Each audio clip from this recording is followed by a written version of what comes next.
Well, hi everyone from Socialism 2025 in Chicago. My name is Dr. Maha Hilal, and I'm the Executive Director of Muslim Counterpublics Lab. It's exciting to be here this weekend.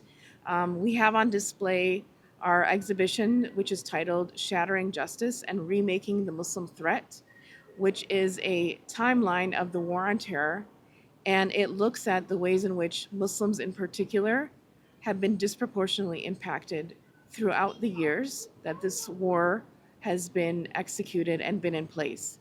The timeline as it is goes from 2001 to 2021. We are still expanding the timeline, but one of the central goals of this timeline is to really help us think about how did we get to where we are today? And in order to answer that question, it's really important to start from the beginning, right? Whether we're talking about the creation of the Department of Homeland Security, whether we're talking about the opening of Guantanamo Bay, whether we're talking about prison abuses that have happened throughout the War on Terror.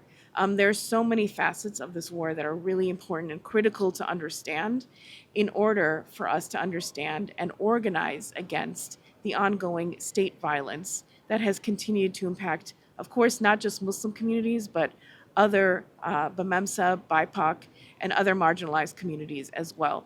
So one of the biggest pieces of our work is around political education, which is where this project falls into.